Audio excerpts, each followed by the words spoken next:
달빛처럼 포근한 옛 이야기, 월명야담입니다. 오늘도 건강과 웃음이 늘 함께 하시길 바랍니다. 구독과 좋아요로 함께 해주시면 더 많은 이야기를 들려드릴 수 있습니다. 자, 이제 달빛 같은 이야기 속으로 함께 걸어가 보겠습니다. 조선 중기 충청도 지방에 윤씨 집안이라는 양반가가 있었습니다. 본래는 기와집 처마가 높고 행랑채가 넓었으며 마당에는 하인들의 발걸음이 끊이지 않던 큰 집안이었지요.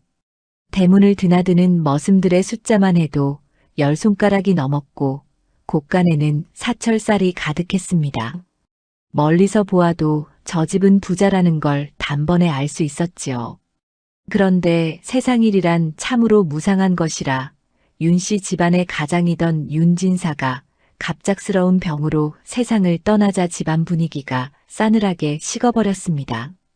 윤진사는 평소 온화한 성품으로 집안을 잘 다스렸고 자식들에게도 정이 많던 어르신이었습니다. 그런 아버지가 떠나자 삼남매는 깊은 슬픔에 잠겼지요. 장남 윤석주는 35의 나이로 벌써 관직에 나아가 있었습니다. 얼굴은 준수했으나 눈빛이 날카롭고 입꼬리가 차갑게 내려가 있어 사람들은 그를 조심스럽게 대했지요. 차남 윤석님은 30을 갓 넘긴 나이로 형과는 달리 마음이 약하고 겁이 많았습니다. 늘 형의 눈치를 살피며 살아왔지요. 그리고 막내딸 윤가희는 23의 처녀로 맑은 눈망울과 단아한 자태를 지닌 아가씨였습니다. 아버지의 장례를 마친 지 사흘째 되던 날이었습니다. 윤석준이 사랑채의 동생들을 불러 모았지요. 아우와 누이 동생, 이리 앉거라. 윤석님과 윤가희는 형의 차가운 목소리에 몸을 조심스럽게 낮추며 자리에 앉았습니다. 아버지께서 돌아가셨으니 이제 집안일은 내가 맡아 처리할 것이다. 재산을 나누어야 하는데 윤석주는 품에서 장부 하나를 꺼내 펼쳤습니다. 그의 손가락이 장부 위를 천천히 훑어 내려갔지요. 논밭은 대부분 내가 관리하겠다. 아우에게는 남쪽 밭 5마지기를 주마. 가희 너에게는. 윤가희는 가슴이 두근거렸습니다. 아버지께서 항상 자신을 아꼈던 것을 기억하며 어떤 재산을 남겨주셨을까 조심스럽게 기대했지요. 너에게는 뒷산 초가집 한 채와 여종 서른이를 주겠다. 네, 오라버니, 그게. 윤가희의 얼굴이 창백해졌습니다. 초가집 한 채라니, 그것도 뒷산의 낡은 집이라니. 윤석님도 놀란 표정으로 형을 바라보았지요. 형님, 그건 너무 야박하신 것 아닙니까? 가희는 아직 혼례도 치르지 않은 처녀인데. 입 다물거라. 집안일은 장남인 내가 정하는 것이다. 아버지께서도 나에게 집안을 맡기셨다. 윤석준의 목소리가 싸늘했습니다. 윤가희는 입술을 깨물었지요. 억울했지만 양반가의 처녀가 오라비의 결정에 대들 수는 없었습니다. 차남 윤석님은 안타까운 눈빛으로 누이 동생을 바라볼 뿐이었지요. 내일 안으로 짐을 싸서 그 집으로 옮기도록 하여라. 서른이가 도와줄 것이다. 윤가희는 고개를 숙인 채 대답했습니다. 예, 오라버니. 그날 밤 윤가희는 자신의 방에서 눈물을 삼키며 짐을 쌌습니다. 어머니께서 주신 비녀, 아버지께서 사주신 옷까지, 그리고 어린 시절 읽던 책 몇 권이 전부였지요. 그때 방문이 조용히 열리며 여종 서른이 들어왔습니다. 서른은 25살쯤 되어 보이는 여인으로 윤가희보다 2살 위였지요. 얼굴은 평범했으나 눈빛만은 또렷하고 영특해 보였습니다. 아씨, 제가 돕겠습니다. 서른이 무릎을 꿇고 앉아 짐을 정리하기 시작했습니다. 두 사람은 한동안 말없이 짐을 쌌지요. 촛불이 깜빡일 때마다 방 안의 그림자도 흔들렸습니다. 서른아, 너는 무섭지 않느냐? 이제 우리 둘만 남게 되었는데. 윤가희가 조심스럽게 물었습니다. 서루는 손을 멈추고 아가씨를 바라보았지요. 아씨께서 계시는데 무엇이 무섭겠습니까? 저는 아씨를 모시겠습니다. 고맙다, 서루나. 이튿날 아침 윤가희와 서루는 작은 보따리를 들고 뒷산으로 향했습니다. 윤성님이 몰래 뒤쫓아왔지요. 가희야, 잠깐만. 윤성님은 주위를 살피며 품에서 작은 주머니를 꺼냈습니다. 이것은 내가 몰래 챙긴 쌀과 엽전이다. 많지는 않지만. 오라버니. 윤가희의 눈시울이 붉어졌습니다. 윤성님은 서둘러 말했지요. 형님이 알면 큰일 나니 조용히 받아라. 내가 자주 보살피러 오마. 고맙습니다, 오라버니. 윤성님은 누이 동생의 손을 잠깐 꽉 잡았다가 황급히 돌아갔습니다. 형의 눈에 띄면 자신도 화를 입을까 두려웠던 것이지요. 뒷산 초가집은 생각보다 더 누추했습니다. 방은 두 칸뿐이었고 마루는 삐걱거렸으며 부엌 아궁이는 금이 가 있었지요. 하지만 윤가희는 한숨을 삼키고 입을 열었습니다. 그래도 비바람은 막을 수 있겠구나. 서루나, 우리 청소부터 하자. 예, 아씨. 두 사람은 소매를 걷어붙이고 집안을 정리하기 시작했습니다. 먼지를 털고 거미줄을 걷어내고 마루를 닦았지요. 해가 뉘엿뉘엿 저물 무렵 초가집은 그래도 사람 살만한 모습이 되었습니다. 그날 저녁 윤가희와 서루는 마루에 나란히 앉아 저녁 노을을 바라보았습니다. 윤가희가 조용히 입을 열었지요. 서루나, 너는 언제부터 우리 집에 있었느냐? 아씨께서 10살 되시던 해부터였습니다. 그럼 벌써 13년이 넘었구나. 너는 어떻게 우리 집에 오게 된 것이냐? 서루는 잠시 망설이다가 조심스럽게 대답했습니다. 저는 원래 다른 양반댁에서 자랐습니다. 그 댁 주인 어르신께서 그를 아셨는데 제가 어릴 적부터 그 곁에서 자라다 보니 자연스럽게 그를 익히게 되었습니다. 내가 그를 안다고? 윤가희는 깜짝 놀랐습니다. 여종이 그를 안다는 것은 흔한 일이 아니었으니까요. 예, 아씨.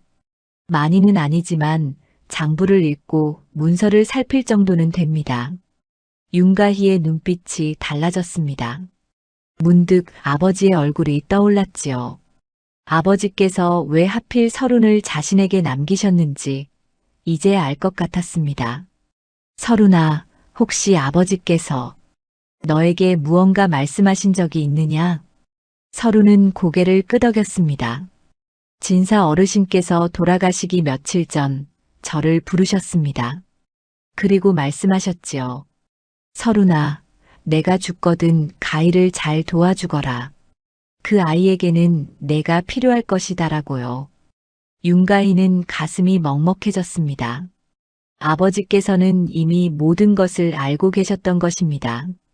장남이 재산을 독차지할 것도 막내딸이 어려움을 겪을 것도 아셨던 거지요. 그래서 그를 아는 여종 서룬을 일부러 남겨두신 것이었습니다. 아버지. 윤가희는 하늘을 올려다보며 눈물을 흘렸습니다. 서룬이 조용히 아가씨의 손을 잡았지요. 아씨, 우리 힘을 합치면 무엇이든 할 수 있을 것입니다. 저는 아가씨를 끝까지 모시겠습니다. 고맙다, 서룬아. 너와 나 우리 둘이 힘을 합쳐 살아가자. 달빛이 초가집 마루를 은은하게 비쳤습니다. 두 여인은 서로의 손을 꼭 잡고 앞으로의 삶을 다짐했지요. 비록 가진 것은 초가집 한 채와 서로뿐이었지만 그들에게는 무엇보다 소중한 것이 있었습니다. 바로 서로를 믿고 의지할 수 있다는 것이었지요. 며칠이 지나자 두 사람은 초가집 생활에 조금씩 익숙해졌습니다. 아침이면 산에서 나무를 뜯고 낮에는 바느질을 하여 품을 팔고 저녁이면 작은 등잔불 아래서 책을 읽었지요. 윤가희는 서룬에게 글을 더 가르쳐주고 서룬은 아가씨에게 살림하는 법을 알려주었습니다. 어느 날 저녁이었습니다. 윤가희가 문득 서룬에게 물었지요. 설훈아, 너는 우리 집안의 재산이 어떻게 나뉘었는지 이상하다고 생각하지 않느냐? 설훈은 잠시 생각하다가 조심스럽게 대답했습니다. 아씨, 사실 그것이 늘 마음에 걸렸습니다. 진사 어르신께서 아씨를 얼마나 아끼셨는지 제가 잘 압니다. 그런 어르신께서 아씨에게 초가집 한 채만 남기셨다는 것이 뭔가 석연치 않습니다. 나도 그렇게 생각한다. 아버지께서는 분명 나를 사랑하셨어. 그런데 윤가희의 목소리가 떨렸습니다. 설훈이 아가씨의 손을 꼭 잡았지요. 아씨, 혹시 장부에 뭔가 문제가 있는 것은 아닐까요? 제가 다른 댁에 있을 때 주인 어르신의 재산을 일가 친척들이 빼돌리는 것을 본 적이 있습니다. 장부를 조작하고 문서를 바꾸는 수법을 쓰더군요. 윤가희의 눈이 커졌습니다. 설마 큰오라버니께서? 아씨, 지금은 추측일 뿐입니다. 하지만 만약 정말로 그런 일이 있었다면 우리는 알아내야 합니다. 윤가희는 고개를 끄덕였습니다. 마음 한편이 무겁고 답답했지만 진실을 밝혀야 한다는 생각이 들었지요. 아버지의 뜻을 저버릴 수는 없었으니까요. 설훈아, 우리 조금씩 알아보자. 조심스럽게, 천천히. 예, 아가씨. 제가 도와드리겠습니다. 달빛은 여전히 두 사람을 비추고 있었습니다. 몰락한 집안의 막내딸과 그 곁을 지키는 여종. 이제 그들의 긴 여정이 시작되는 것이었지요. 초가집으로 옮긴 지 보름이 지났습니다. 윤가희와 설훈은 낮에는 산에서 나무를 캐고 바느질품을 팔며 근근히 살림을 꾸려갔지요. 하지만 두 사람의 마음속에는 늘 의문이 자리 잡고 있었습니다. 아버지께서 남기신 재산이 정말 초가집 한 채뿐이었을까 하는 의심이었지요. 그날도 윤가희와 설훈은 등잔불 아래 마주 앉아 있었습니다. 설훈이 조심스럽게 입을 열었지요. 아씨, 제가 한 가지 방법을 생각해냈습니다. 무슨 방법이냐? 옛 주인 댁에서 배운 것인데 재산을 나눌 때는 반드시 관아에 문서를 제출합니다. 그 문서에는 땅의 위치와 크기, 재산의 목록이 적혀 있지요. 만약 큰도련님께서 장부를 조작하셨다면 관아의 문서와 집안의 장부가 다를 것입니다. 윤가희의 눈빛이 빛났습니다. 그렇구나. 그럼 우리가 관아의 문서를 확인하면 되겠구나. 하지만 아씨께서 직접 가시기는 어려울 것입니다. 양반과 규수가 관아를 드나드는 것은 내 말이 옳다. 그럼 어찌하면 좋겠느냐? 설훈은 잠시 생각하다가 말했습니다. 제가 갈 수 있는 방법을 찾아보겠습니다. 조금만 기다려 주십시오. 바로 그때 밖에서 인기척이 들렸습니다.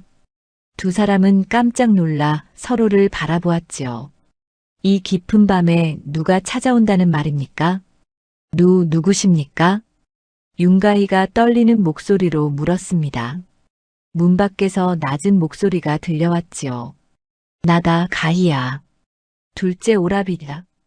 윤성님이었습니다. 윤가희는 얼른 문을 열었지요. 윤성님은 주위를 살피며 재빨리 안으로 들어왔습니다. 그의 얼굴에는 두려움이 가득했습니다. 오라버니, 이 밤에 무슨 일이십니까? 쉬, 작은 소리로 말하자. 형님이 알면 큰일 난다. 윤성님은 품에서 작은 보자기를 꺼냈습니다. 그 안에는 엽전과 쌀이 들어있었지요. 이것은 내가 몰래 챙긴 것이다. 형님 몰래 가져온 것이니 절대 들키지 않도록 해라. 고맙습니다, 오라버니. 윤성님은 안절부절 못하며 방 안을 서성였습니다. 무언가 할 말이 더 있는 것 같았지요. 윤가희가 조심스럽게 물었습니다. 오라버니, 혹시 다른 말씀이 있으신 것 같은데. 윤성님은 한참을 망설이다가 목소리를 낮춰 말했습니다. 가희야, 사실은 내가 며칠 전에 우연히 들은 이야기가 있다. 두 사람은 귀를 쫑긋 세웠습니다. 윤성님은 주위를 한 번 더 살피고는 말을 이었지요. 형님께서 어떤 상인과 만나는 것을 봤다. 한양에서 온 큰 상인이라던데 이름이 장원우라고 하더구나. 장원우요? 그래. 그자가 형님과 무슨 거래를 하는 것 같았다. 내가 멀리서 몰래 지켜봤는데 형님이 문서 다발을 건네고 그자에게서 돈주머니를 받더구나. 윤가희와 서lun은 얼굴을 마주 보았습니다. 서lun이 조심스럽게 물었지요. 도련님, 혹시 그 문서가 어떤 것이었는지 보셨습니까? 자세히는 보지 못했다. 하지만 형님께서 그자에게 땅 문서라는 말을 하시는 것은 들었다. 윤가희의 가슴이 철렁했습니다. 땅 문서라니, 그것은 집안 재산의 핵심이 아닙니까? 오라버니, 그 상인 장원우라는 자는 어떤 사람입니까? 한양에서 큰 상단을 운영한다고 들었다. 온갖 물건을 사고 판다는데 평판이 그리 좋지는 않더구나. 돈이 되는 일이라면 수단과 방법을 가리지 않는다는 소문이 있다. 서lun이 조용히 말했습니다. 아씨, 아무래도 큰도련님께서 그 상인과 결탁하여 집안 재산을 빼돌리시는 것 같습니다.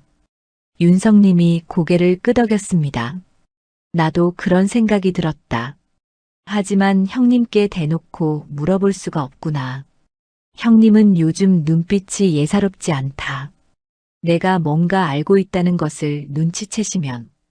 윤성님의 목소리가 떨렸습니다. 그는 형이 무서웠던 것이지요. 윤가희는 오라비의 손을 꼭 잡았습니다. 오라버니, 저희에게 알려주셔서 감사합니다. 조심해서 돌아가십시오. 가희야, 너희도 조심해야 한다. 형님께서 너희가 뭔가 알아내려 한다는 것을 눈치채시면 가만히 두지 않으실 것이다. 알겠습니다, 오라버니. 윤성님은 다시 한번 주위를 살피고는 밤 어둠 속으로 사라졌습니다. 윤가희와 서lun은 한동안 말없이 서로를 바라보았지요. 아씨, 이제 확실해졌습니다. 큰도련님께서 상인 장원우와 결탁하여 재산을 빼돌리고 계십니다.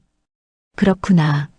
하지만 우리가 어찌 증거를 찾을 수 있겠느냐? 형님께서는 모든 것을 꽁꽁 숨기고 계실 텐데. 서lun은 잠시 생각에 잠겼습니다. 그러다 무릎을 탁 쳤지요. 아씨, 제게 좋은 생각이 있습니다. 상인 장원우를 찾아가는 것입니다. 뭐라고? 그자를 찾아간다고? 예. 상인들은 반드시 거래 장부를 기록합니다. 특히 땅 문서 같은 큰 거래는 더욱 꼼꼼히 적어두지요. 만약 제가 그 장부를 볼 수 있다면 큰도련님께서 어떤 땅을 팔았는지 알 수 있을 것입니다. 윤가희는 걱정스러운 얼굴로 서lun을 바라보았습니다. 하지만 그것은 너무 위험하지 않느냐? 그자가 너를 어찌할지 모르는데. 걱정 마십시오, 아씨. 제게 계획이 있습니다. 서lun의 눈빛이 단호했습니다. 윤가희는 서lun의 그런 모습을 처음 보았지요. 평소에는 조용하고 순종적이던 여종이 이렇게 의연한 모습을 보이다니. 서lun아, 정말 괜찮겠느냐? 예, 아씨. 제가 조심하겠습니다. 아씨께서는 여기서 기다려 주십시오. 알았다. 하지만 조금이라도 위험하다 싶으면 당장 돌아오너라. 명심하겠습니다. 이튿날 새벽 서lun은 초가집을 나섰습니다. 윤가희는 문 앞에서 그녀를 배웅하며 마음 졸였지요. 서lun의 뒷모습이 아침 안개 속으로 사라질 때까지 지켜보았습니다. 혼자 남은 윤가희는 방 안을 왔다 갔다 하며 초조해했습니다. 서lun이 무사히 돌아올 수 있을까? 혹시 위험한 일을 당하는 것은 아닐까? 온갖 걱정이 머리를 스쳤지요. 해가 중천에 떴을 때쯤 윤가희는 문득 결심했습니다. 이대로 가만히 앉아만 있을 수는 없었습니다. 자신도 무언가를 해야 했지요. 마을 훈장님을 찾아가 보자. 아버지와 친하셨던 분이시니 혹시 무언가 아시는 것이 있을지도 모른다. 윤가희는 옷매무새를 다듬고 마을로 향했습니다. 비록 초라한 처지가 되었지만 그녀는 여전히 윤진사의 딸이었습니다. 당당하게 걸어야 했지요. 마을 서당에 도착하자 백발의 최 훈장이 마루에 앉아 책을 읽고 있었습니다. 윤가희가 공손히 절을 올렸지요. 훈장님 가희입니다. 오, 어인일로 여기까지 왔는가? 훈장님께 여쭈어 볼 것이 있어 찾아뵈었습니다. 최 훈장은 윤가희를 안으로 불렀습니다. 두 사람은 마주 앉아 이야기를 나누었지요. 윤가희는 조심스럽게 자신의 처지와 의심을 털어놓았습니다. 그런 일이 있었구나. 참으로 안타깝구나. 최 훈장은 긴 한숨을 내쉬었습니다. 훈장님, 혹시 아버지께서 생전의 재산에 대해 말씀하신 것이 없으십니까? 글쎄다. 자네 아버지께서는 늘 자식들을 공평하게 대하고 싶다고 하셨지. 특히 가히 너를 많이 아끼셨어. 초가집 한 채만 남기셨다는 것이 이상하구나. 저도 그렇게 생각합니다. 만약 정말로 부당한 일이 있었다면 이를 바로잡아야 하네. 하지만 조심해야 하네. 장남의 권한은 막강하니까. 알겠습니다, 훈장님. 조심하겠습니다. 윤가희는 서당을 나서며 마음을 굳게 먹었습니다. 당하고만 있을 수는 없었습니다. 서른과 함께 반드시 진실을 밝혀낼 것이었지요. 해가 서산에 기울 무렵 서른이 돌아왔습니다. 윤가희는 달려나가 그녀를 맞았지요. 서른아, 무사히 돌아왔구나. 예, 아씨. 그리고 알아낸 것이 있습니다. 서른의 눈빛에는 확신이 담겨 있었습니다. 두 사람은 방 안으로 들어가 문을 닫았지요. 이제 진실을 향한 그들의 싸움이 본격적으로 시작되는 것이었습니다. 서른은 방 안에 앉아 숨을 고르고 있었습니다. 한양 장안까지 다녀온 길이 험했던 탓에 얼굴에는 피곤한 기색이 역력했지요. 윤가희는 물 한 사발을 떠다 주며 조심스럽게 물었습니다. 서른아, 천천히 이야기해다오. 무리하지 말고. 서른은 물을 단숨에 들이키고는 입을 열었습니다. 아씨, 제가 한양으로 가서 상인 장원우의 행적을 찾아보았습니다. 그자는 종로 큰 길에 상점을 하나 두고 있더군요. 그래서 어찌 되었느냐? 처음에는 그저 지나가는 여종인 척하며 주변을 살폈습니다. 상점 앞에는 온갖 물건이 쌓여 있었고 드나드는 사람도 많았지요. 그런데 가만히 보니 장부를 관리하는 사내가 따로 있더군요. 윤가희는 숨을 죽이고 서른의 이야기에 귀를 기울였습니다. 서른이 말을 이었지요. 제가 그 사내에게 다가가 물었습니다. 혹시 일손이 필요하지 않으냐고요. 마침 그쪽에서도 사람이 부족했던지 저더러 며칠만 거들어 달라고 하더군요. 내가 거기서 일을 했단 말이냐? 예, 아씨. 사흘을 그곳에서 허드렛 일을 했습니다. 물건을 나르고 정리하는 일이었지요. 그러면서 틈틈이 장부가 보관된 곳을 살폈습니다. 서른의 눈빛이 날카로워졌습니다. 윤가희는 서른의 그런 모습이 낯설면서도 믿음직스러웠지요. 셋째 날 저녁이었습니다. 모두가 저녁상을 받으러 간 사이 저는 몰래 장부를 보관한 방으로 들어갔습니다. 손이 부들부들 떨렸지요. 발각되면 큰일 날 일이었으니까요. 그래서 무엇을 보았느냐? 서른은 품에서 작은 종이 한 장을 꺼냈습니다.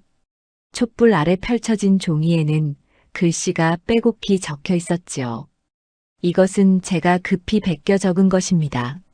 장원우의 장부에서 큰도련님과 관련된 거래 내역을 찾았습니다. 윤가희는 종이를 받아들고 눈을 가늘게 뜨고 읽었습니다. 글씨는 흐릿했지만 내용은 분명했지요. 이것은 큰도련님께서 올해 봄부터 장원우에게 땅 문서를 넘기셨습니다. 남촌 논 15마지기, 서촌 밭 8마지기, 그리고 뒷동산 임야까지요. 모두 합하면 상당한 재산입니다. 윤가희의 손이 떨렸습니다. 남촌로는 아버지께서 평생 가꾸시던 땅이었습니다.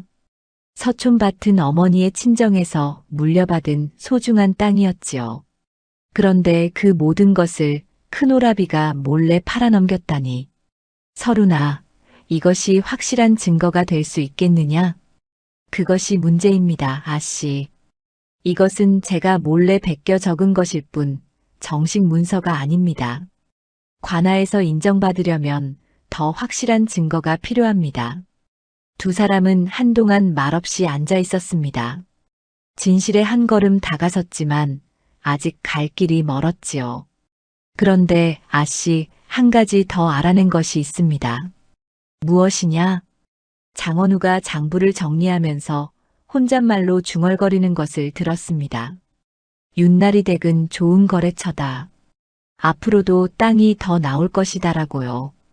윤가희의 얼굴이 창백해졌습니다. 더 판다는 말이냐? 큰오라버니께서 아직도 집안 재산을 팔아넘길 작정이신 게냐? 그런 것 같습니다. 아마도 큰도련님께서는 조금씩 재산을 빼돌려 관아의 눈을 피하려 하시는 듯합니다. 윤가희는 주먹을 불끈 쥐었습니다. 분노가 치밀어 올랐지요. 하지만 동시에 두려움도 밀려왔습니다. 큰오라비는 권력도 있고 힘도 있는 사람이었습니다. 자신과 설우는 보잘것없는 처녀와 여종일 뿐이었지요. 설우나, 우리가 과연 형님을 막을 수 있을까?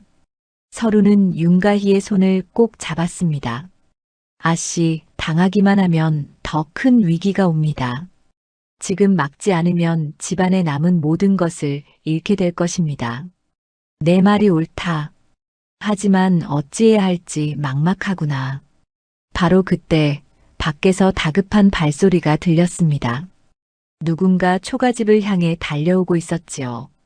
두 사람은 긴장한 얼굴로 문을 바라보았습니다. 가희야, 가희야.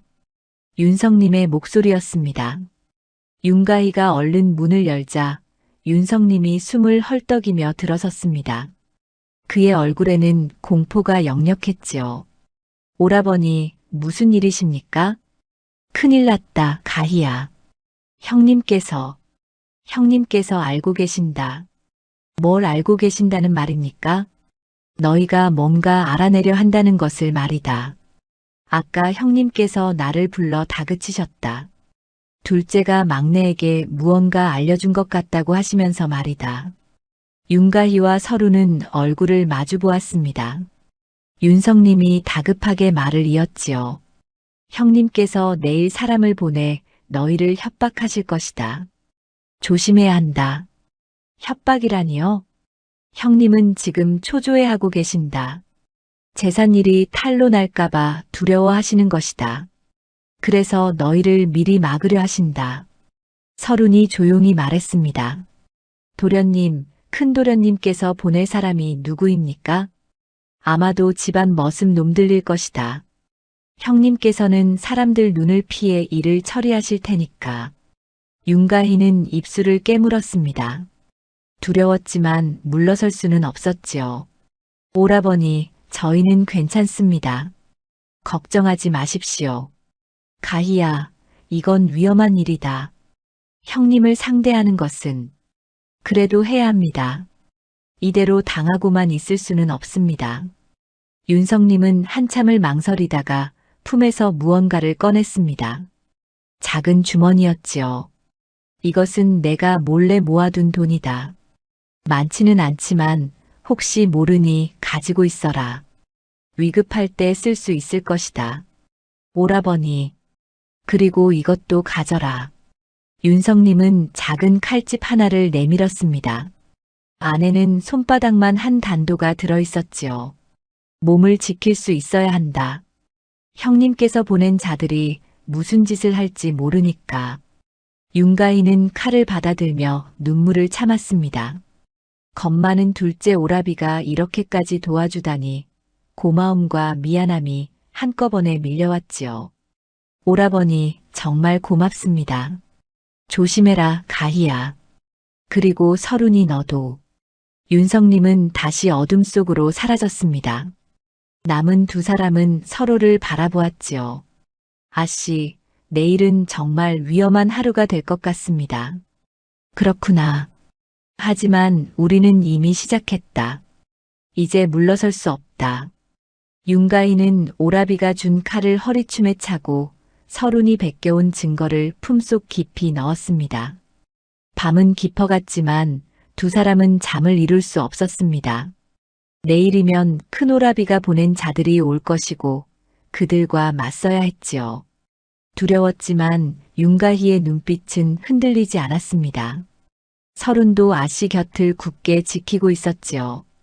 촛불이 깜빡이는 초가집 안에서 두 여인은 다가올 싸움을 준비하고 있었습니다. 이튿날 오후였습니다. 윤가희와 서른은 초가집에서 긴장한 채 기다리고 있었지요. 예상대로 해가 중천에 이를 무렵 3명의 사내가 초가집 앞에 나타났습니다. 모두 윤석준이 거느리던 머슴들이었지요. 윤시댁 따님 계시오? 우두머리로 보이는 사내가 거친 목소리로 불렀습니다. 윤가희는 심호흡을 하고 문을 열었지요. 무슨 일로 찾아오셨습니까? 큰도련님께서 하실 말씀이 있다 하여 왔소. 잠깐 나오시오. 사내들의 눈빛이 험악했습니다. 윤가희는 서른과 눈빛을 나누고는 밖으로 나섰지요. 서른도 아씨를 따라 나왔습니다. 큰도련님 말씀이 아가씨께서 쓸데없는 일에 마음 쓰지 말라 하셨소. 집안일은 장남인 도련님께서 다 알아서 하실 것이니 아가씨는 그저 조용히 지내시라는 말씀이요. 그게 무슨 뜻입니까?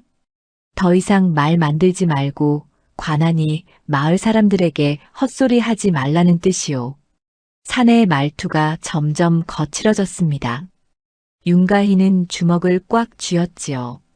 저는 헛소리를 한 적이 없습니다. 다만 아버지께서 남기신 재산이 어찌 되었는지 알고 싶을 뿐입니다. 아가씨, 너무 고집 부리지 마시오.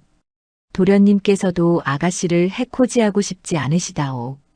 그러니 순순히. 그때 서른이 앞으로 나섰습니다. 잠깐만 기다리십시오. 아씨께서 여쭈실 것이 있다 하시는데 그것도 안 된단 말입니까? 사내들이 서른을 노려보았지요. 여종 주제에 감히 입을 놀리느냐? 저는 아씨를 모시는 몸입니다. 아씨께서 부당한 대접을 받으시면 제가 가만히 있을 수 없습니다. 사내들은 코웃음을 쳤습니다.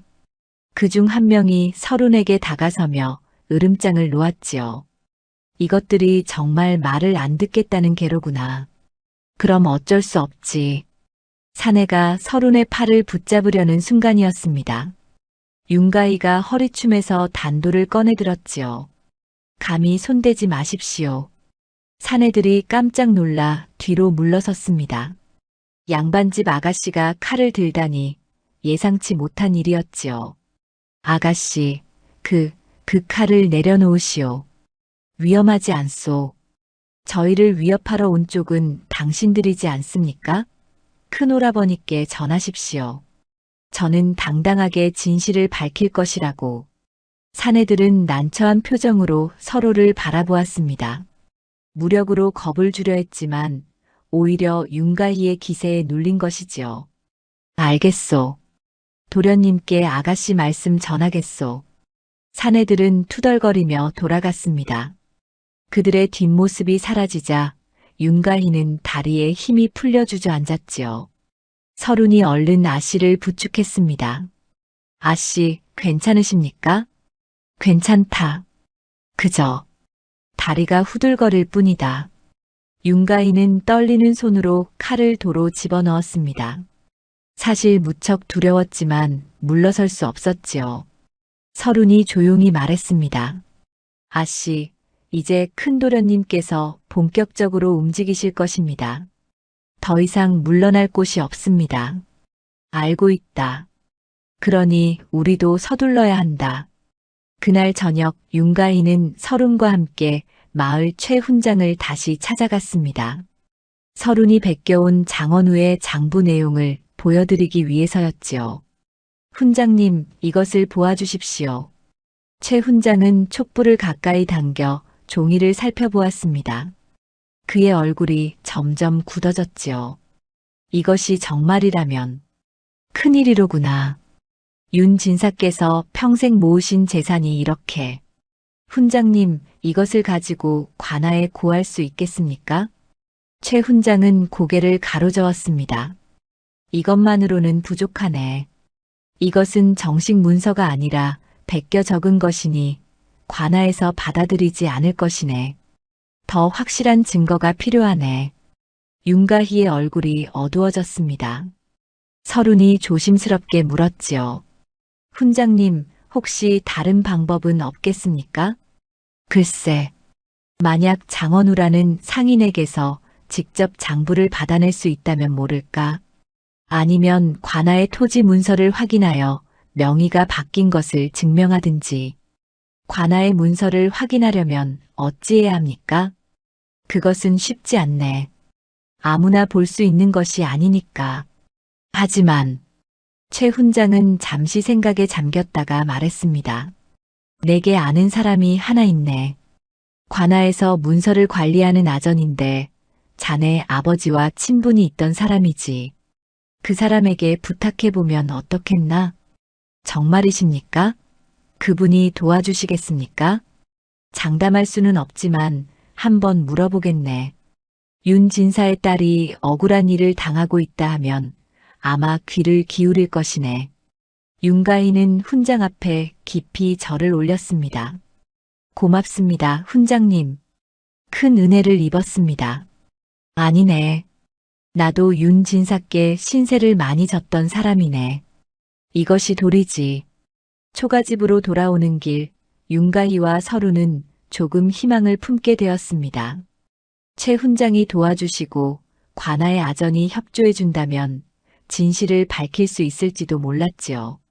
며칠 뒤 최 훈장이 초가집을 찾아왔습니다. 그의 얼굴에는 미소가 번져 있었지요. 가희 아가씨, 좋은 소식이 있네. 무슨 소식이십니까, 훈장님? 관아의 김아전이 도와주겠다고 했네.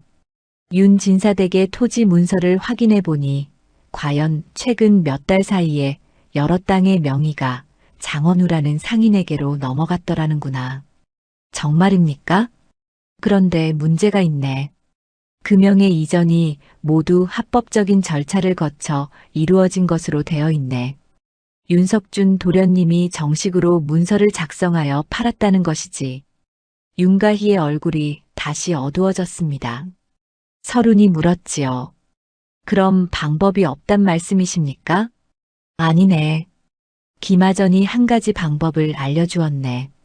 만약 그 토지가 원래 유산 분배에서 다른 상속인에게 돌아가야 할 것이었음을 증명한다면 사기로 고발할 수 있다고 하더군. 그것을 어떻게 증명합니까? 아버지의 유언이나 원래 재산 목록을 찾아야 하네. 그것이 있다면 큰 도련님이 재산을 독차지한 것이 부당하다는 것을 밝힐 수 있지. 윤가희는 고개를 끄덕였습니다. 아버지의 유언이라면 분명 어딘가에 있을 것이었지요. 문제는 그것이 어디에 있느냐는 것이었습니다. 훈장님, 그것을 찾는 동안 저희가 조심해야 할 것이 있습니까? 큰 도련님께서 눈치채지 못하도록 해야 하네. 만약 자네가 증거를 찾고 있다는 것을 알게 되면 모든 증거를 없애버릴 것이네. 알겠습니다, 훈장님. 최 훈장이 돌아간 뒤 윤가희와 서루는 서로를 바라보았습니다. 아씨, 아버님의 유언을 찾아야 합니다. 그것이 어디 있을까요? 아버지께서 평소 귀한 것을 보관하시던 곳이 있었다. 사랑채 뒤편의 작은 사방이었지. 하지만 지금은 큰오라버니께서 그곳을 쓰고 계실 것이다. 그럼 그곳에 들어가야 한다는 말씀이십니까? 윤가희는 천천히 고개를 끄덕였습니다. 위험한 일이었지만 다른 방법이 없었지요. 그렇다. 우리가 직접 그곳에 가서 찾아야 한다. 달빛 아래 두 여인의 그림자가 길게 드리워졌습니다. 이제 그들은 적의 본거지로 들어가야 했지요. 위험천만한 일이었지만 진실을 밝히기 위해서는 반드시 해야 하는 일이었습니다. 달이 구름에 가려진 깊은 밤이었습니다. 윤가희와 서루는 검은 옷으로 갈아입고 조심스럽게 윤씨 집안의 본가를 향해 걸었지요. 마음은 조급했지만 발걸음은 최대한 소리나지 않게 옮겼습니다. 아씨, 정말 괜찮으시겠습니까? 발각되면 큰일 납니다. 알고 있다. 하지만 이것이 유일한 방법이다. 두 사람은 뒷담을 넘어 집 안으로 들어섰습니다. 다행히 개들은 윤가희의 냄새를 기억하는지 짖지 않았지요. 사랑채로 가는 길목에서 서룬이 윤가희의 소매를 잡아당겼습니다. 아씨, 저기 불빛이 보입니다. 사랑채 창문으로 희미한 등불빛이 새어나오고 있었습니다. 아직 윤석준이 잠들지 않은 것이지요. 두 사람은 어둠 속에 몸을 숨기고 기다렸습니다. 한참을 기다리자 등불이 꺼지고 윤석준이 안채로 들어가는 모습이 보였습니다. 두 사람은 조금 더 기다렸다가 조심스럽게 사랑채로 다가갔지요. 문을 살며시 열자 익숙한 아버지의 냄새가 코끝을 스쳤습니다. 윤가희는 가슴이 뭉클했지만 감상에 젖을 시간이 없었지요. 서룬이 작은 등잔에 불을 켰습니다. 아씨, 서둘러야 합니다. 두 사람은 방 안을 살폈습니다. 장롱, 문갑, 책장. 윤가희는 아버지께서 귀한 물건을 보관하시던 작은 장을 찾았지요. 여기다. 아버지께서 늘 이 장에 중요한 것들을 넣어두셨다. 하지만 장에는 자물쇠가 채워져 있었습니다. 서룬이 머리에 꽂았던 비녀를 빼서 조심스럽게 자물쇠를 만졌지요. 찰칵 소리와 함께 자물쇠가 열렸습니다. 어떻게 이런 재주가 있느냐? 예전 주인 댁에서 배운 것입니다. 아씨, 장 안에는 여러 문서와 편지들이 가지런히 놓여 있었습니다.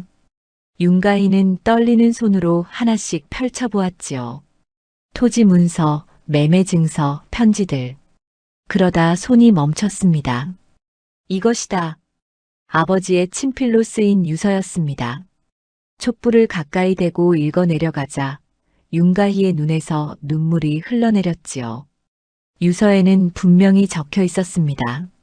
장남에게는 사랑채와 논 30마지기, 차남에게는 행랑채와 밭 20마지기, 그리고 막내딸 가희에게는 안채와 남은 재산의 절반을 주라고 명시되어 있었습니다.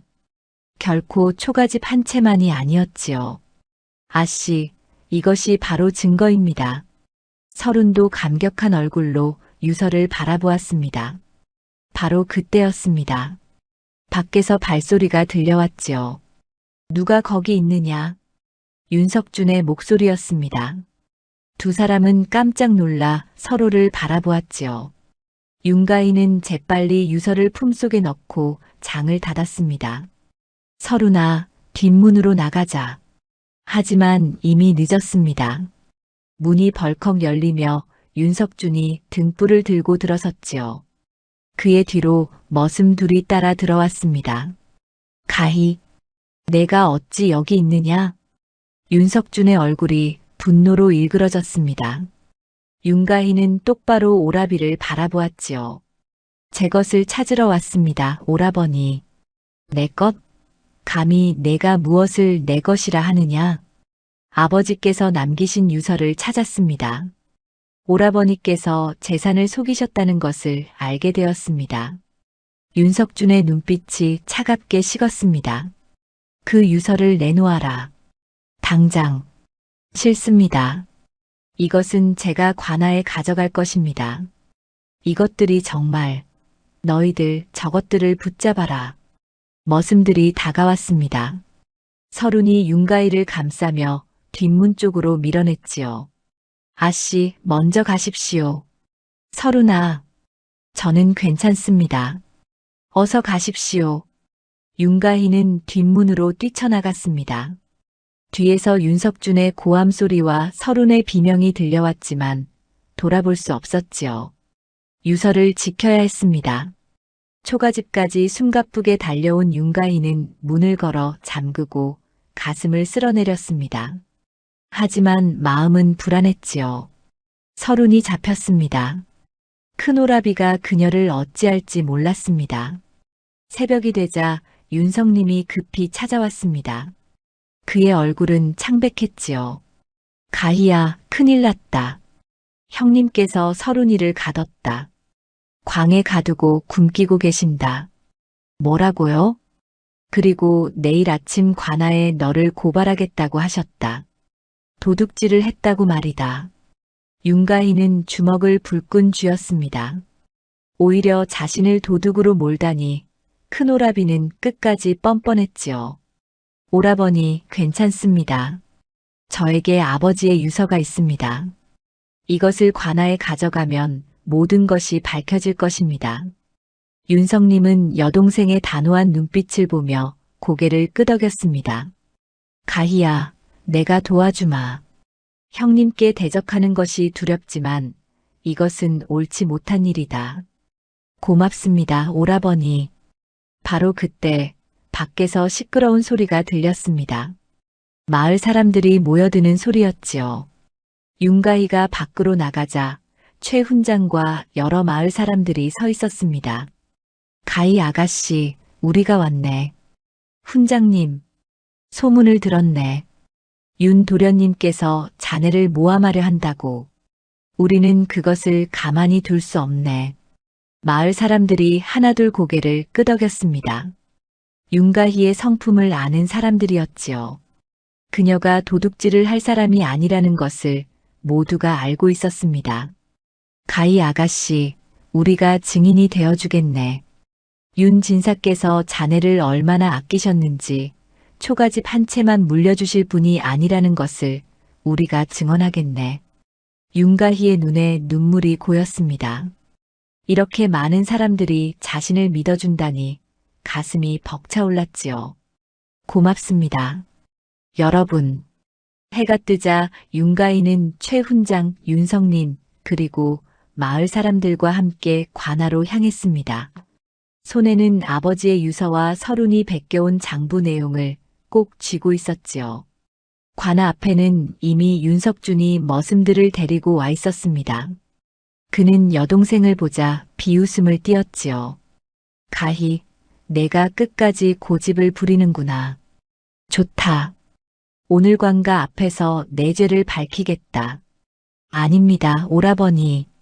오늘 밝혀질 것은 오라버니의 죄입니다. 두 사람은 서로를 노려보며 관아 문 안으로 들어갔습니다. 오랜 기다림 끝에 마침내 진실이 드러날 순간이 다가오고 있었습니다. 윤가희의 손에 쥔 유서가 햇빛에 반짝였지요. 관아의 대청에는 많은 사람들이 모여 있었습니다. 고을 사또께서 높은 자리에 앉으시고 좌우로 이방과 호방이 자리를 잡았지요. 윤석준은 당당한 얼굴로 앞으로 나섰습니다. 사또, 제 여동생 윤가희가 집안의 물건을 훔쳐 달아났습니다. 엄중히 다스려 주시기 바랍니다. 사또께서 윤가희를 내려다보았습니다. 윤가혜? 윤석준의 말이 사실이냐? 윤가희는 무릎을 꿇고 또렷한 목소리로 대답했습니다. 아닙니다, 사또. 저는 도둑질을 한 것이 아닙니다. 제 것을 찾아온 것뿐입니다. 무슨 소리냐? 증거도 없이 함부로 말하는 것이냐? 윤석준이 비웃으며 끼어들었습니다. 윤가희는 품에서 유서를 꺼내 높이 들었지요. 사또, 이것이 바로 증거입니다. 선친께서 남기신 유서입니다. 관아가 술렁였습니다. 이방이 유서를 받아 사또께 올렸지요. 사또께서 천천히 유서를 펼쳐 읽기 시작했습니다. 그의 얼굴이 점점 굳어졌습니다. 이것이 정말 윤진사의 친필이냐? 최 훈장이 앞으로 나섰습니다. 그렇습니다, 사또. 저는 윤진사와 오래 교분을 나눈 사람으로 이 글씨가 진사의 것임을 증언하겠습니다. 마을 사람 몇이 더 나와 증언했습니다. 모두 윤진사의 글씨를 알아보는 이들이었지요. 윤석준의 얼굴이 창백해졌습니다. 그것은 오래된 것입니다. 아버지께서 마음을 바꾸셨을 수도 있지 않습니까? 마음을 바꾸셨다는 증거가 있느냐? 사또의 날카로운 질문에 윤석준은 말문이 막혔습니다. 윤가희가 다시 입을 열었지요. 사또 그뿐만이 아닙니다. 큰오라버니께서는 집안 재산을 몰래 한양의 상인 장원우에게 팔아넘기셨습니다. 뭐라고? 그것도 증거가 있느냐? 윤가희는 서른이 베껴온 장부 내용을 내밀었습니다. 사또께서 그것을 살펴보시더니 이방에게 명했지요. 한양에 공문을 보내 상인 장원우를 이곳으로 불러오너라. 그리고 토지 문서를 모두 가져오게 하라. 명을 받들겠습니다. 윤석준이 급히 말했습니다. 사또, 그것은 제가 정당하게 판 것입니다. 장남으로서 집안을 관리하는 것이 무슨 잘못입니까? 정당하게 팔았다면 왜 유서의 내용과 다르게 재산을 분배한 것이냐? 차남과 막내딸의 몫은 어디로 갔느냐? 윤석준은 대답하지 못했습니다. 바로 그때 윤석님이 앞으로 나섰지요. 그는 떨리는 목소리로 말했습니다. 사또, 제가 증언하겠습니다. 너는 누구냐? 저는 차남 윤석님입니다. 형님께서 재산을 속이신 것을 알고 있었습니다. 관아가 다시 한번 술렁였습니다. 윤석준이 동생을 노려보았지만 윤석님은 고개를 돌렸지요. 형님께서는 아버지께서 돌아가신 직후부터 재산 장부를 조작하셨습니다. 저에게도 원래보다 적게 주셨고 가희에게는 거의 아무것도 주지 않으셨습니다. 제가 항의하자 형님께서는 저를 위협하셨습니다. 그래서 너는 가만히 있었단 말이냐? 사또의 질책에 윤석님은 고개를 떨구었습니다. 두려웠습니다. 하지만 이제는 더 이상 침묵할 수 없습니다. 이것은 잘못된 일입니다. 사흘 뒤 한양에서 장원우가 포졸들에게 잡혀 관아로 끌려왔습니다. 그는 윤석준을 보자 원망스러운 눈빛을 보냈지요. 윤도령, 이게 어찌된 일이오? 당신이 정당한 거래라고 하지 않았소? 입 다물거라. 내가 나를 속인 것이 아니냐? 두 사람이 서로를 탓하는 모습을 본 사또께서 호통을 치셨습니다. 조용히 하거라. 장원우, 너는 윤석준에게서 얼마나 많은 땅을 샀느냐? 남촌 논 15마지기, 서촌 밭 8마지기, 그리고 뒷동산 임야를 샀습니다. 그 땅의 원래 주인이 누구였는지 아느냐? 윤진사댁의 것이라고만 들었습니다.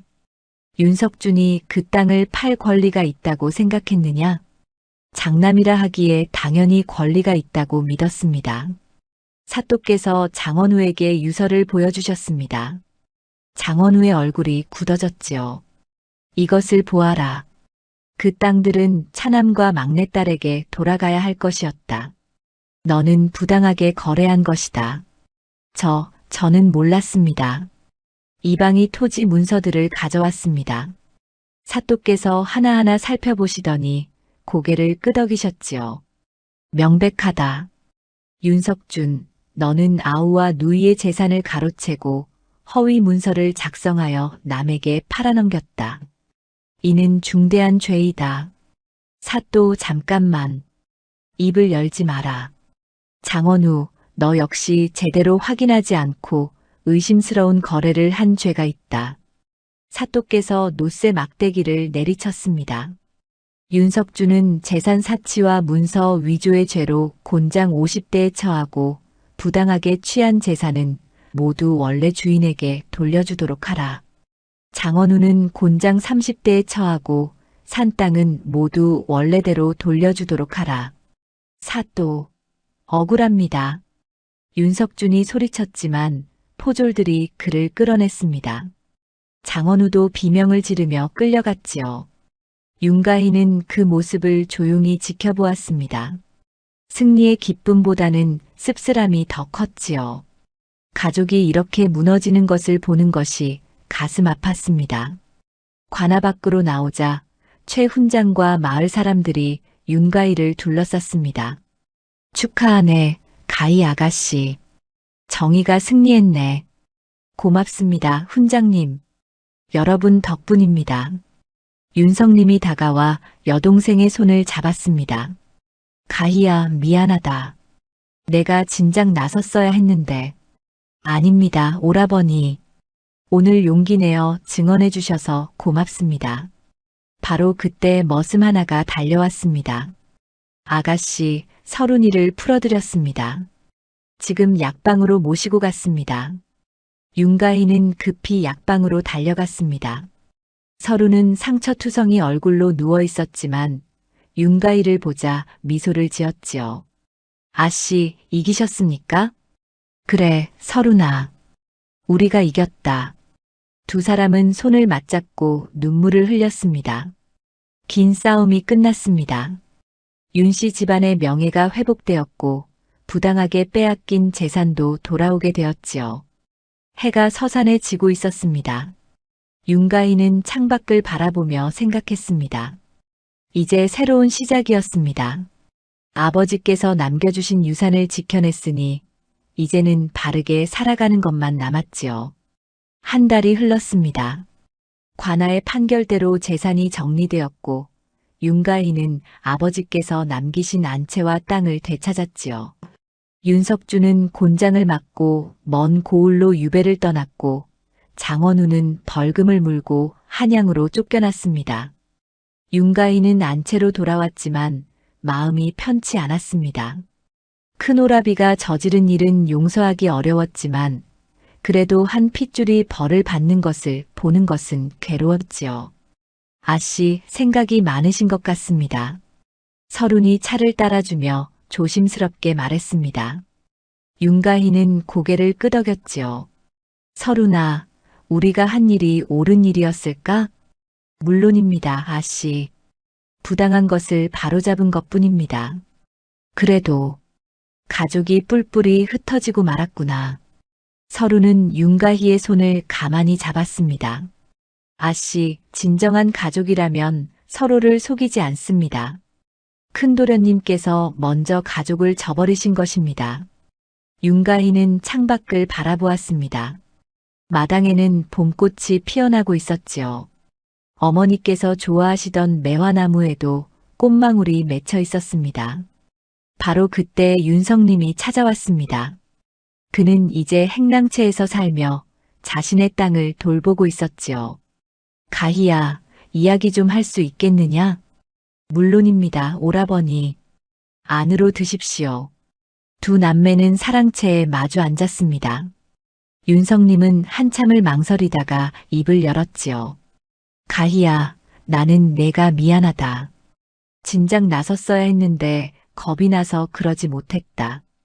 오라버니, 그런 말씀 마십시오. 마지막에 용기를 내주신 것만으로도 감사합니다. 형님을 유배 보내는 것을 보니 마음이 무거웠다. 하지만 달리 방법이 없었지.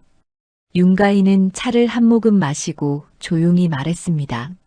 오라버니, 지난 일은 이제 잊어야 합니다. 우리는 앞으로 어떻게 살 것인가를 생각해야 합니다. 내 말이 옳다. 그래서 말인데 나는 내 땅을 제대로 가꾸려 한다. 더 이상 누구에게 의지하지 않고 내 힘으로 살아가고 싶다. 잘 생각하셨습니다, 오라버니. 윤성님은 동생의 손을 잡았습니다. 가희야, 너도 이제 혼이 날 나이가 되지 않았느냐? 좋은 혼처를 찾아보는 것이 어떻겠느냐? 윤가희는 미소를 지으며 고개를 저었지요. 아직은 생각이 없습니다. 지금은 이 집안을 다시 일으키는 것이 먼저입니다. 며칠 뒤 윤가희는 서른을 불러 앉혔습니다. 서른의 상처는 거의 다 나았지만 아직 얼굴에 자국이 남아 있었지요. 서른아, 너에게 할 말이 있다. 무슨 말씀이십니까, 아씨? 윤가희는 품에서 종이 한 장을 꺼냈습니다. 그것은 관아에서 받은 양인 문서였지요. 이것을 내게 준다. 이제 너는 자유의 몸이다. 서른은 깜짝 놀라 윤가희를 바라보았습니다. 아, 아씨, 이게 무슨 말씀이십니까? 너는 나를 위해 목숨을 걸었다. 매를 맞고 갇히면서도 나를 지켜주었다. 이것은 당연한 보답이다. 서른의 눈에 눈물이 고였습니다. 아씨, 저는 아씨 곁을 떠나고 싶지 않습니다. 나도 내가 떠나길 바라지 않는다. 하지만 이제 너는 종이 아니라 자유인으로 내 곁에 있어야 한다. 그것이 옳은 일이다. 서루는 양인 문서를 받아들고 한참을 말없이 바라보았습니다. 자유라는 것이 무엇인지 이제야 실감이 났지요. 아씨, 제가 자유인이 되었다 해도 아씨를 모시고 싶습니다. 이제는 종으로서가 아니라 벗으로서 함께하고 싶습니다. 윤가인은 서룬의 손을 꼭 잡았습니다. 고맙다, 서룬아. 너와 함께라면 무엇이든 할 수 있을 것 같다. 두 사람은 마주보며 미소를 지었지요. 신분의 차이는 사라졌지만 마음의 끈은 더욱 단단해졌습니다. 계절이 바뀌어 여름이 왔습니다. 윤가인은 되찾은 땅을 돌보며 집안을 다시 일으키기 시작했지요. 서른과 함께 장부를 정리하고 농사일을 감독하고 마을 사람들과 교류했습니다. 어느 날 저녁 최 훈장이 찾아왔습니다. 가희 아가씨, 좋은 소식이 있네. 무슨 소식이십니까, 훈장님? 자네의 이야기가 이웃 고을까지 퍼졌다네. 부당함에 맞서 싸운 용감한 처녀라고 말이야.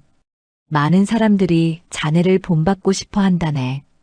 윤가인은 쑥스러운 듯 고개를 숙였습니다. 제가 한 것은 당연한 일일 뿐입니다. 아니네. 당연한 일을 행하는 것이 가장 어려운 법이지. 특히 힘없는 처녀의 몸으로 양반 오라비와 맞서 싸웠다는 것은 쉬운 일이 아니었을 것이네. 최 훈장은 윤가희를 흐뭇하게 바라보았습니다. 자네 아버지께서 살아계셨다면 무척 자랑스러워 하셨을 것이네. 그 말에 윤가희의 눈시울이 붉어졌습니다. 아버지를 생각하니 가슴이 뭉클했지요. 해가 지고 달이 떠올랐습니다. 윤가희와 서루는 안채 마루에 앉아 달을 바라보았지요. 아씨, 우리가 참 먼 길을 왔습니다. 그러게 말이다. 처음 초가집으로 쫓겨났을 때는 막막했는데 이렇게 다시 돌아올 줄 누가 알았겠느냐. 이 모든 것이 아씨의 용기 덕분입니다. 아니다. 내가 없었다면 나는 아무것도 할 수 없었다. 두 사람은 서로를 바라보며 미소 지었습니다. 이제 그들은 단순히 주인과 종이 아니었습니다. 함께 어려움을 이겨낸 동지이자 벗이었지요. 서루나, 우리 힘을 합쳐 이 집안을 더 크게 일으켜보자. 아버지께서 바라셨던 대로 바르고 정직하게 살아가는 집안으로 만들자. 그렇게 하겠습니다, 아씨. 제 능력을 다해 돕겠습니다. 달빛이 두 사람을 부드럽게 비추고 있었습니다. 마을 사람들은 훗날 이렇게 말했지요. 윤씨 집안을 다시 일으킨 것은 막내딸 하나와 그 곁을 지킨 여인 하나였다네. 신분은 달랐지만 뜻은 같았고 힘은 약했지만 마음은 강했다네. 그래서 부당함을 이겨내고 정의를 세울 수 있었던 것이지. 윤가희와 서룬의 이야기는 오랫동안 사람들의 입에서 입으로 전해졌습니다. 약한 자도 정의를 위해 맞서 싸울 수 있다는 것을, 진실은 결국 밝혀진다는 것을, 그리고 진정한 동료는 신분이 아니라 마음으로 맺어진다는 것을 보여준 이야기였지요.